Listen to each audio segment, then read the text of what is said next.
welcome back, and we're moving into our first segment for the morning. Like we mentioned to you earlier this morning, Belize Chamber of Commerce and Industry and the UNCAC implementation. Now, in with us is Nikita Usher, who's the president of the Belize Chamber of Commerce and Industry. He's right here. In the middle there, we've got Ashanti Martin, who's the secretary at the BCCI. She's right there. And also, I have a hard time with this name out. Mr. Sanchez there with me. Giacomo Sanchez, who is the treasurer of the BCCI. Did I get that correct, sir? It's Giacomo. I want to welcome all of you. It's so nice to have you in. We know the conversation is very important, and it's one to reckon with. Once again, good morning and welcome. Good morning. Good morning. UNCAC implementation. The conversation, I've been around since we started to hear about it, and a lot of people might not even understand what UNCAC is. Now I want to go back there so we could get people into it. Reason for that is because not only that we've got the minds who can actually grasp it, but there are a lot of people who might not know what it is like, and everybody's supposed to be on the same wavelength when it comes to information like this. So let's get back to what UNCAC is. Well, I think what we should start with, it was what is the Chamber's concern that we had at the time. All of us are living in this Belize society. We all know what goes on. One of our biggest mandate that the board of the Chamber did was to request for an anti-corruption campaign when I took over in 2016.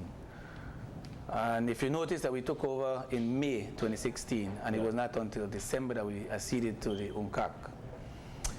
There was a lobbying behind the Chamber's request to try and see how do we mount that anti-corruption campaign. Lots of work done on the ground, getting associations to be a part of this whole campaign. And we launched it at the Chamber Expo in September of 2016. And you should see the list of those people who were joining forces. We then approached government to have some sort of how do we get them to agree to this campaign, and I'll tell you that initially the answer was no, we're not interested. We'll say that right off the top. Yeah.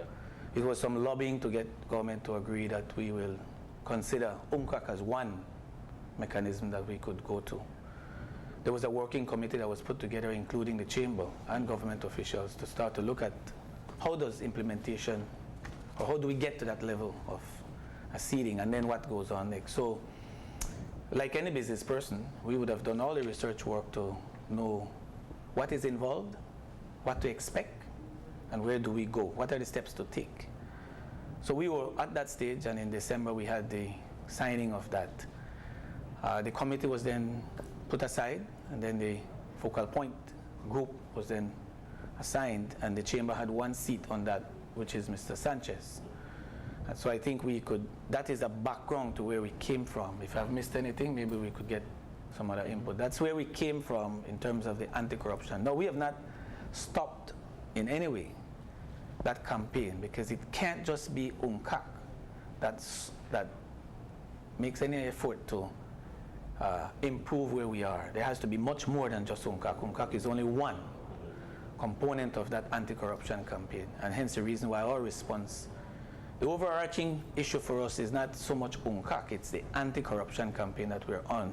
What are the steps being taken towards improving the lives of Belizeans, to make sure that is there a will to show that we want to make those changes? We know that there are places that we need to make some changes in, which we feel could be done without the focal point or the focal group of UNCAC. So that is only one side of it. Yeah. Where we are right now, though, is that the first step towards moving towards anti-corruption mechanisms, well, the current one is getting the UNCAC implemented. That's where we are right now, and that's the heart of the exchanges and the partnership between government and the other partners to try to start to push back the corruption entrenchment that we have in our society. The problem seems to be that there is an issue with the process of implementation. There seems to be a divide between the Chamber and the authorities in terms of the way that the implementation, particularly time, is taking to get it done. I wanted you to unpack for us, if you can, any of you, what exactly are the processes or the steps? Because it's not like you go to the store and you just sign a piece of paper and walk out and you got your own UNCAC. Yes. Yeah. It's not a simplistic process. Could you explain to us what the steps are for a country? Because it's an international agreement. That's correct. What are the steps that a country must take in order to implement this convention? Okay, as the rep on the committee for the implementation review mechanism. Yeah. Since the signing in December 2016, the formation of the project board, supported by the UNDP. So the focal point, as President mentioned, is an integral part of ensuring that there's momentum in terms of looking at Belize as a country doing our self-assessment, which was done last year in September of 2017. That was submitted to the countries for review. So prior to that, there was meetings in Vienna and a lot of getting to know, training, etc. Then our assessment was done, submitted, and then these countries then review us. So that These countries in the UN? In the UN, selected by the UN, to come and look at Belize, what we have on in Belize's profile in terms of legislative makeup and so forth. And then that is supposed to be telling in terms of what they would advise in terms of a guide to proceed with the implementation of whatever necessary instruments that there may be. Okay. So there's an assessment first, and then that assessment maps out the steps to be taken as to what is absent. Where are we in terms of that process? Have we passed that assessment stage? That assessment, yes, was done last year. The review has been concluded in July of this year by the reviewing states. They came and interviewed in interest groups and had varying exchanges. And so they're, in terms of the nuts and bolts, what they're doing, there's translation issues and all that. They're packaging what you call a country report. And coming out of the country report is also an executive summary, which typically is shared with the public. And so that is what we're sluggishly anticipating and waiting to see what will come. So it's just but just to go back to one of the points is that, yes, it's a slow and gradual process. Yes.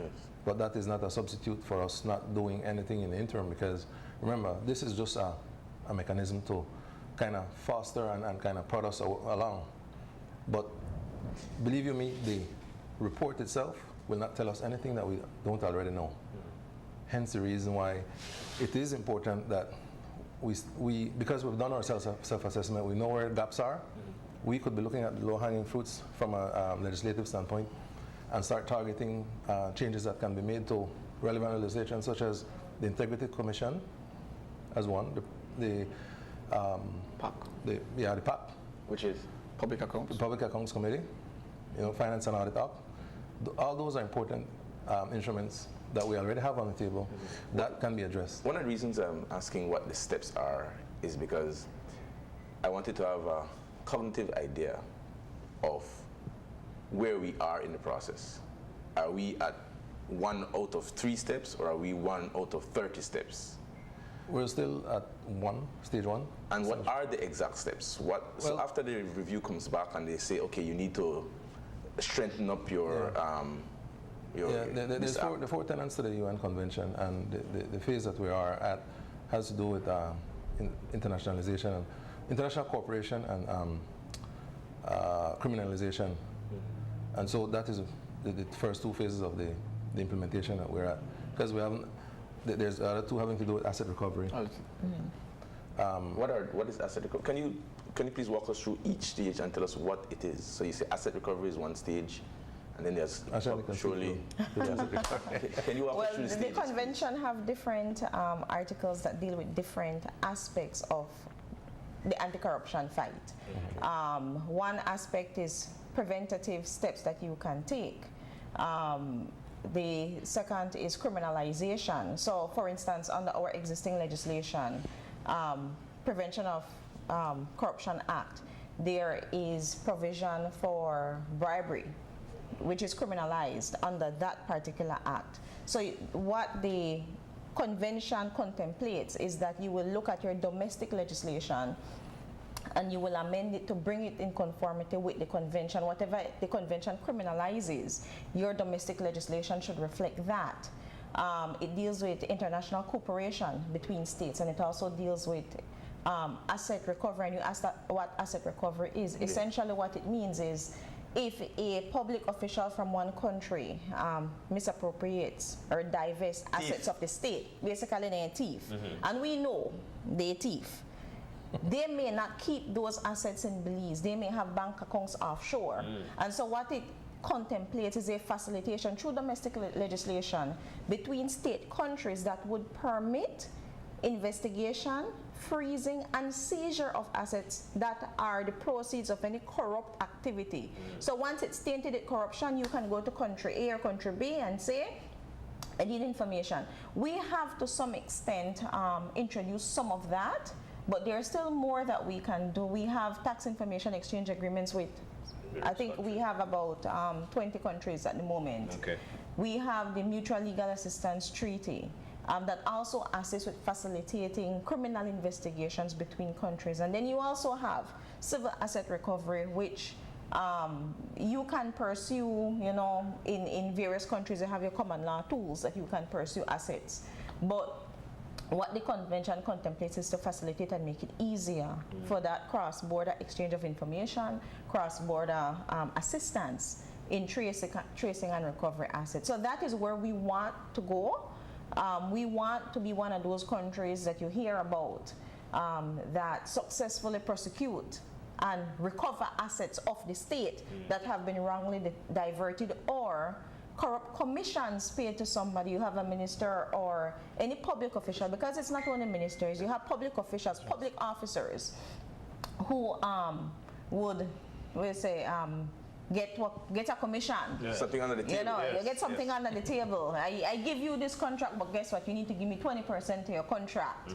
All of that is illicit proceeds. That really, it's a criminal offense. It's already a criminal offense. But who has been prosecuted under that legislation? Yeah. Right? We need to strengthen and give teeth to the legislation, because under the Public Prevention of Corruption Act, under that act, it is the Integrity Commission that looks at that issue and then recommends to the DPP for prosecution. So it's with the DPP. I don't know of any case really where the act has been used to go after any public official, and I think really it's blatant. Belize is small, and we know the public officials, I won't say ministers, public officials who have profited from corruption, but nothing has been done to prosecute them. So since we've signed on to this convention, that is the next step. We need to strengthen our internal domestic legislation, and then we need to enforce. There's going to be international pressure, not only to have it on your statute books, but to enforce it. Now,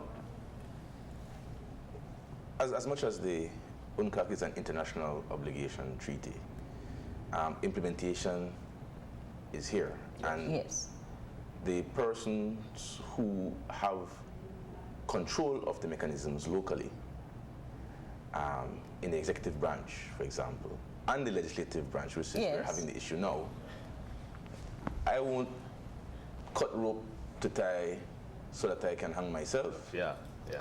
Particularly in circumstances where we've seen in local province, where there's been, what you're facing, my point is, what you're facing with the UNCAC is not new to self-policing mechanisms. We saw how long it took to implement the 13th Senator. We saw how long it took to implement, to even put together an integrity commission. And we see the issues that we've been having with the PAC. Why would they take a bigger gun and give somebody from outside that they can't control another eye to help to police them? Well, we've already done it. When we acceded, that's essentially what we did. So now you have the international pressure to comply with the convention. You can't sign on to a convention and then don't comply. And so Kimo can better confirm this, but I assume that there would be timelines to get certain things done. Is there a timeline in the law? not in the law. I'm talking about under the convention, you have the peer review. You're going to have other countries doing country reports on you as to how compliant you are. So there's somebody else looking in. It's not only left to us Belizeans anymore. You have a third party outside who's going to be reviewing what you've been doing in your implementation process, and there are certain expectations and certain targets that you will be required to meet as you go along. So I think that the international pressure would certainly help. I mean, we have heard, I think it's common knowledge, what CICIG has done in Guatemala. You have past presidents and ministers imprisoned, prosecuted. You think Guatemala would ever have agreed to that willingly? Nobody, I mean, it's the same position as us. Nobody puts themselves in that position. But if you accede to a convention, then there are obligations that you've signed on to, and you must meet those obligations. So you have to amend your laws, and you have to put the mechanisms in place to allow that to happen. But you see, in addition to the international pressure, that's where I spoke of the earlier what happens on the floor. It can't just be the international pressures that allows us to want to have that will to change. It also has to be us as Belizeans, local pressure groups that has to force the government into having that political will to want to make the change. I agree with Ashanti. The fact that you have had them acceding to UNCAC is one step. But the feeling we get, and that's why the reason why we wrote, is that I've acceded, I've satisfied that, I've made Belizeans proud, and now we'll take our own time at addressing it. We don't feel that you can take your own time. We feel that there are areas in the law. We don't need an international body to come and tell us what is missing. We feel that there are areas that we locally can start to show that we're making steps towards correcting in conformity with UNCAC. You know, for me, I still feel though, because listening to the conversation, I still feel that it takes a lot to grasp. Because like you mentioned, President, it takes us here in Belize, to force this thing to happen. 2016 to present. 2 years. So we're seeing at 2 years at step 1, moving on now to step 2. Yes. The duration of this seems to be really drag feet. It seems like we're taking a lot of time. And I wanted to know what the duration would be for the entire implementation process to be completed. And the reason for that is because we need to have everybody on board, and we have to understand that in terms of how we follow along, 2-3 minutes span and you tend to forget everything. This is extremely important for our country because, like you mentioned again, we are being scrubbed from different places and being shoved under the covers. So this implementation process, what's the duration and how are we going to have Belizeans keep intact with what's going on? There's no fixed timeline to the effort by any country. But what I can say is that one of the things that the Chamber did last year was to look at when the budget was being proposed for this current fiscal period, is to look at the line item having to do with the Attorney General Ministry. And there was nothing there that suggested that we're serious about corruption and the fight, therefore we're allocating additional funds to ensuring that we bring 2 bodies on board, and these 2 bodies will then be focused on this particular effort. But, I mean, surely... So, and if we don't see that this year, again, then it speaks to the seriousness of us as a country pursuing this fight against corruption. You're right. But Mr. Sanchez, surely the government there must be somewhere that the government wants to be above board. Surely, I'm 100% sure. Every person and every authority wants to be above board. It might come with its challenges because you might have supporters or you might have a system in place which makes it hard. But you have a genuine will. All politicians, they do, and all officials, they do. What has the government been doing? Surely they must have been doing something. And I think the problem here is not what they've been doing, but the pace at which they've been doing it. Let's be reasonable with them and give them some credence as to what they've actually done. Well, I think Mr. Sanchez would be the best person to answer what they have done. We can start with the formation of this before we get there, I just wanted, because it stems from what the President said earlier, We are certainly concerned at the pace at which things are being done. We understand, yes, the legislative changes will take time to do a complete overhaul and bring it into conformity with the convention. That's going to take time, right? But we believe that there are certain things that we can do now. And I'm going to give you a very, very simple example. Currently, under the Prevention of Corruption Act, the Integrity Commission receives declarations from public officials. Yes. Public officials under that act. Declarations as to their assets. As to their assets. When they won. When they Owner came in? held in the names So when they come out. that they hold in trust or that Yes. immediate family members hold. But it's limited. It's really ministers and members of our National Assembly. It's very limited in scope as to who has to make these declarations. And all you have to do is look at the convention. The convention defines public officials and the persons who should declare very broadly. And that includes basically public officers. Once you're a public officer, because what the intention is you need to see if there has been an unexplained growth in wealth. And so it should not be limited to our ministers. It should be everybody, our CEOs, our heads of departments, everybody who is in a position to profit from bribes should have to declare. Now that, how difficult is it to amend just that one provision and broaden who is required to file these declarations? Broaden it from the limited, maybe 4 categories that we have now, to include who it should include under the convention. It's not hard. All it is, one small legislative change makes a big difference. So that is the kind of criticism that we at the chamber have. We're not saying that we expect an overnight change, but there are certain things that we think, you know, this is where you need to be, you know, this is where you are. Come a few steps up. You don't need somebody to tell you you need to be here. You know you need to be here, right? But I think you're referring to the term under the act is politically exposed persons, PEPs. I mean, no, this one is a little different because no, it's not politically exposed. That's with the FIU, Money Laundering and Terrorism Prevention Act, and that measures that the banks and other reporting entities must put in place to view and report if they see a PEP person. You walk into the bank with 50,000 cash, they should report it to FIU. And we have seen where persons have declined public office because of that provision. But for me it's a difficult thing because it's an entrenched system. And so when you look at, if you were to make that simple adjustment, it creates chaos and panic.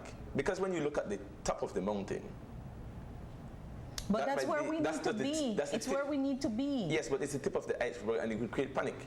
If you were to simply apply it to one arm of our governance system, the customs department. Well, you are not. But I mean, there are certain departments that are more blatant than others. There's certain police officers driving cars that you can't afford and I can't afford, right? Their houses. You understand? So it does create some panic, and there must be some, and that's why I want to go back to my question. There must be because. But why is there panic? There's panic because you have illicit gains. So and that is illegal. It's not something that we're creating. That is already illegal. Yeah. We just haven't enforced it. On the books. Possibly, but what I'm referring to is, in terms of going back to the questions of what government has actually done, is because it's a policy decision, and government is in charge of policy. How do I implement this for good governance and order? If I come overnight and do this, I probably have panic and chaos. But if I do it in a way which works, which is accepted, that's why they have their campaign, that's why they've developed the focal point committee, that they must be thinking and have a knowledge of how it will work best in the way it's implemented. And they've already passed through the door already. They're already in, they have to buy something. So my question is again, what has government already done? The only thing we've done so far is acceded to the convention. Other than that, the civil society groups, the chamber, the unions, network of NGOs, we're the foot soldiers, sending the message out, meeting with interest groups, you know, doing the lobbying, educational campaigns.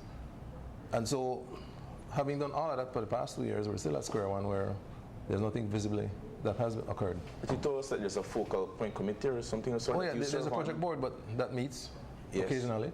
And there's also a report that has already but see, remember the project, the way the project works, It's guided by, it has a limited budget of, say, about just under $500,000. That should spread over about a 4-year period. I mean, that's a wish list. Now, there's no way under the sun that can sustain the life of an implementation such as this, this type of initiative. So there has to be more committed resources, whether it's external or the government looking at its own tax dollars to fund this type of thing. And it all ties into what you've already alluded to, cutting the rope and trying to shackle. Yeah. Now, there's always a resistance to that. No, there have been exchanges between yourself and the chamber and the Attorney General, and he refers to the position of the chamber as misinformed and mind-boggling. So surely there's a huge divide as to what he's seeing practically on the ground, and what basically I'm understanding him to say is that you guys are standing on the outside, and they said this thing could do easily, but we don't know the lift. See, the focal point went to great lengths of articulating in real terms some of the milestones that have been achieved by the implementation thus far, except that is saying a lot but not having done anything. What do you mean? I don't understand. Well, there's nothing to, there's no new legislation, there's no fixes that has occurred. We're simply waiting on this mechanism to take its course, and we're using that as an excuse not to change anything. Ashanti spoke to one example. Key changes that could be made in the now, because this is not the purpose of using the mechanism as a guide is not to excuse us from doing anything. Because remember, this is about Belize. This is not about a review process. Yes. A review process that we already know where we are lacking. Yes. So, in an ideal world, where both the AG and the chamber and all parties concerned are on the same page and jumping behind the UNCAC truck down the road, what happens? What should ideally happen in the mind of the chamber? What should be happening specifically? What are those things that should be happening? I think we alluded to that. The process that is currently being engaged with is one side. Yeah. But we honestly, and I have to go back to what Ashanti said, no? I think the chamber is of the view that there are domestic laws that ought to be looked at in support of this process. We don't feel, sincerely don't feel, that there's that will to push that campaign. It is not tangible for the Belizean public to understand and appreciate that we've done this. But they can't go to the campaigners and say, or their supporters and say, you know, we've done all of this, because you said it. It's a panic. Do we want to do that now? Do we want to shackle ourselves? They can't go and do that. And there's that will is what we're not feeling on the ground. When we looked at prior to going into, you missed one word in that whole letter, misinformed. When we looked at when we did the analysis of making the request to go to UNCAC, trust me, we did an extensive review of what is required in there. So we knew what we were up against. We did not expect it was going to happen overnight. But we certainly knew that when we looked at the domestic laws and what would be required to become conformed or in conformity with UNCAC, we knew where some laws had to be changed.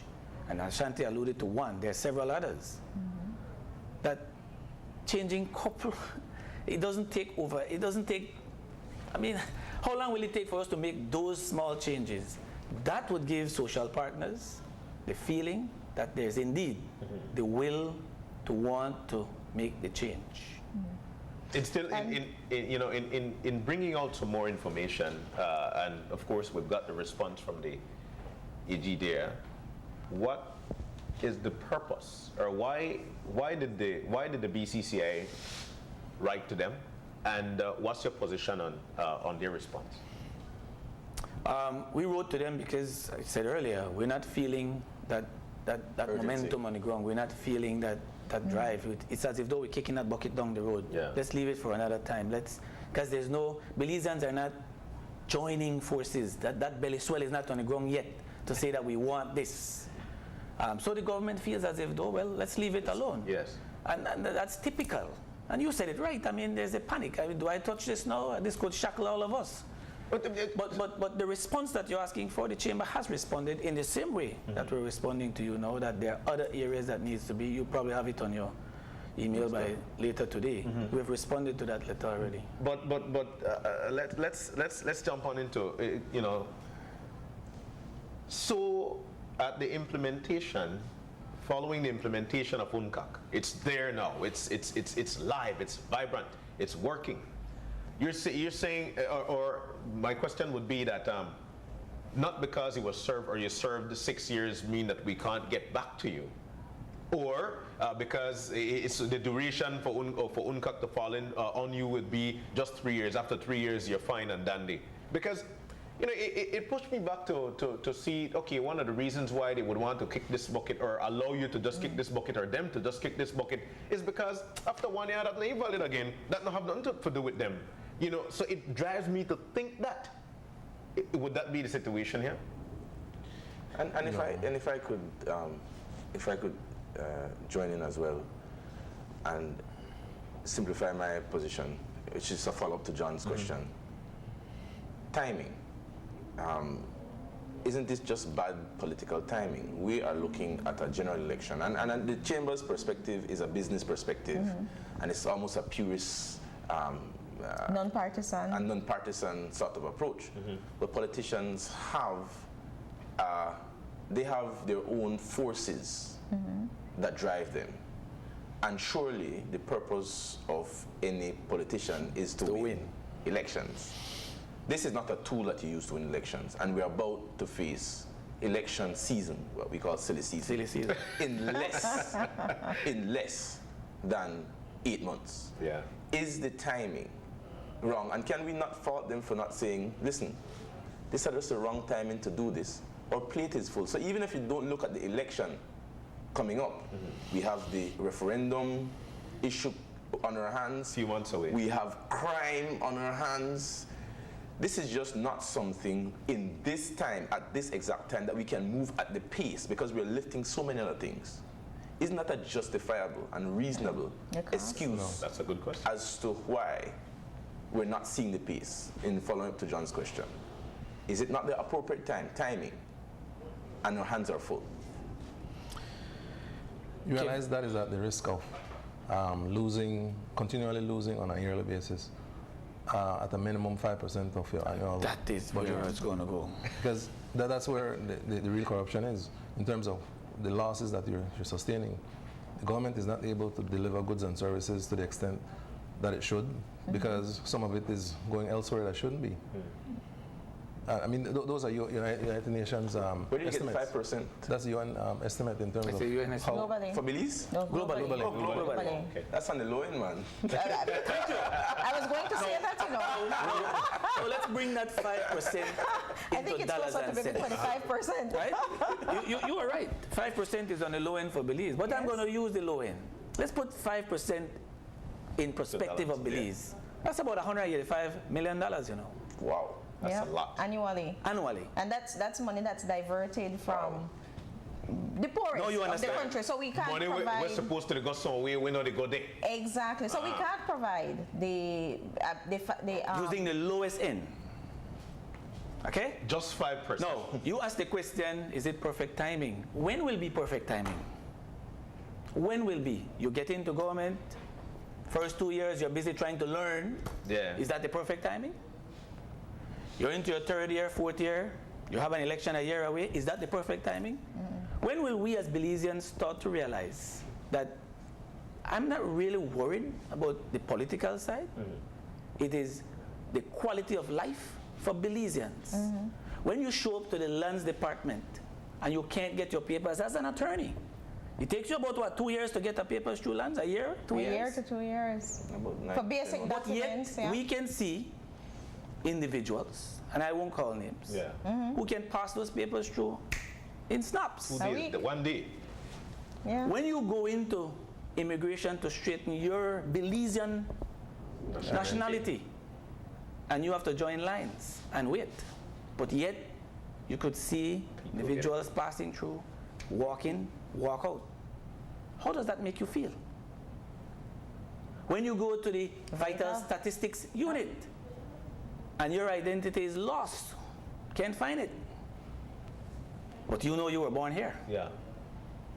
How does that make you feel? When is it going to be right then for us to make this campaign and follow it through? It drives me back to ask the question again. If when UNCAC is implemented, the duration for somebody to be for an investigation, is it going to be 1 year? It still put me back to the kick bucket situation, Mr. President, and your group, whereby because I'm in government right now, I am of this particular party, I will push this back because then it only arrives to 1 year. After 1 year, they won't even, they won't, yes. Yes, the UNCAC requires, and remember we aren't yet at the point of domesticating our obligations under the convention. We haven't started that process yet, which is our primary gripe. But the convention contemplates that countries will extend their limitation periods, because the whole idea behind the convention is to be able to go after persons for criminal activities. So you should either have an extended period of limitation, or the limitation period should be delayed until basically those acts of corruption, you know, come to light. Okay. So the hope is, and I take Kevin's point that we are not the ones who are going to be legislating. It's going to be the persons that we appoint who are going to be effecting these changes and passing laws. But it is my sincere hope that we will put in place limitation periods that will give the convention and our domestic laws teeth. And we don't have a situation where the limitation period is so short that we can't really prosecute anybody for anything that they've done, or even for past deeds. We should be able to go after corrupt officials for past deeds, not only what deeds are done, you know, no. Understood. But going back again to something that you said, Nikita, which is you were making a plea to the common person, and you're giving reference points as to where corruption was actually affecting them and where the implementation of this legislation would actually change that way of living. But your constituents are business people, and you guys work hard for your money and you have an income. The constituents of the politician includes the 40% of our population who are below the subsistence line, who, when they think about the system and culture we're in, they know that it's a system of advantage. I want to be able to call the minister, to be able to say, I'm going to the lands department, please make a call or write on a paper that has to the top House of Representatives, please help this person. We want to know that we are able to jump the line, so to speak, even though the street is supposed to be fixed and I have to go through so many holes to get to my house. If the politician puts one load of sand in my yard, I'm happy. So my point is that there's a culture of selfishness. We don't believe that corruption is going to go away, and so we find ways to extract from the system in a corrupt way. The average Belizean accesses the corruption that you are speaking of every day. When you go to Chetomal, or we cross the border, we hope the immigration, the customs officer say, where are you, that Nikita? Go through. Yeah. And don't tell me it isn't so. So my question is, your constituents is the business community, and you understand them completely. The politicians' constituency are the poor people, and they understand them completely. And so that system of corruption is entrenched. Is the average Belizean ready for the cost increase and for the ramifications of stamping of corruption with the UNCAC? So does the politician know a little bit more than you, the business person, as to what the average Belizean wants? I would hesitate to answer you on that one, because I'm not in politics, you see, so I really don't know that side of the equation. Yes. But in my past life, I was. So I know the value of that. No, I don't. But I will say this to you. It is important to also recognize that the politicians get elected. It takes money to take them where they are. Yep. And they certainly ain't 40% of it below the line that is contributing to that campaign. So we have to balance that equation. Inside that also, UNCAC is also campaign financing. So at what point? Drives me back to what I said to you earlier, right? I understand that reasoning of why there might be the reason to push this bucket, because as you said, I mean, you described it so well. But at some point, we have to not lose sight of what funding resources that is ought to be for government is going elsewhere. And I use that number to stick in the head. If it's 5%, quite right, you're lower end, $185 million that could have been doing offering services to the same 40% as you would speak to, that would have improved the lives of what they have today. True. We've lost that. Yeah. Do we want to continue to have that happening?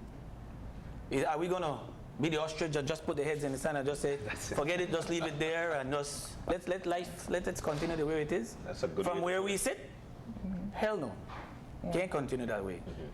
And we're running out of time, so I want to give you guys the opportunity to tell us what's next, and for you to leave with us what you want in terms of what you find to be the most healthy way, because the relationship between the chamber and the authorities doesn't seem to be ideal at this point in time. So I wanted you to leave us off with what is next and what your parting shot is on this issue. Each one of us? Yes, if you can. Then we'll start over. I've been worried when you are going last. Yes. Let's put it this way. I think throughout the conversation thus far, I think we get the sense that in Belize, unlike in other jurisdictions, let's use the Great United States as an example. You might not like what the far left or the far right, their type of politicking, but you must admire the Americans for being extremely hawkish on check and balances. We in Belize, as Belizeans, need to infuse that pedigree within us, and then we will moving to the next step. Absolutely. For me, my primary concern as a citizen is that I want to see people be more nationalistic. Yeah. I would want to see people move to a point where you put country before self. I think we are, as Kevin pointed out, we're very selfish people. And so I was very happy when the country acceded to the UNCAC. Now I want to see changes. And I would like the government to start the very small steps. I highlighted the Integrity Commission. There are other things that we as a chamber looked at, including the Public Accounts Committee and the Integrity Commission. We think that the current composition can be changed so that we don't have a situation where the ruling party is policing itself.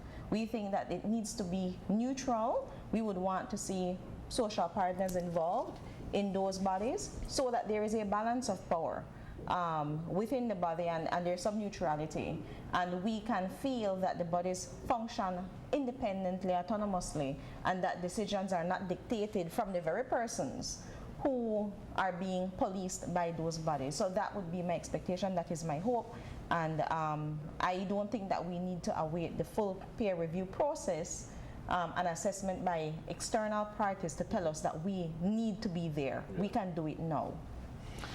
I leave you with two things. One is, we didn't get a chance to mention it, is a report that comes out of the Auditor General on an annual basis. And for the records, I want you to all to understand that the issue of the Public Accounts Committee, the last Auditor General, to my knowledge, that is on the table is 2012. How do you correct a year when it's 5 years old? Yeah. But yet, every time it's published or prepared by the Auditor General, it lies on table. 2012 is unforgiving for you to be looking at an account that is that aged. My second comment to you is that you alluded to the fact that there seems to be a relationship issue between the Attorney General Ministry and the Chamber. Let me make it categorically clear that we have absolutely no qualms with government. We stand on what the private sector would see best. Yeah. We are non-partisan, and that is our aim. That we are an advocacy group with 100 years of experience behind our belt, and I think that when we speak, it ought to be listened to. We're not here to quarrel. What we have done in our response is to publicly invited the Attorney General to our next meeting so he can discuss this matter. Yeah. And I end on that note. All right. We want to thank you so very much. It was definitely a vibrant conversation in terms of learning what UNCAC is, where we were, where we are now, and where we want to go. Excellent parting shots there, Kev. Yeah. But from learning that about UNCAC, why not learn about Shaka? Shaka 101. That's our next conversation. It's coming up in just a few. Stay with us.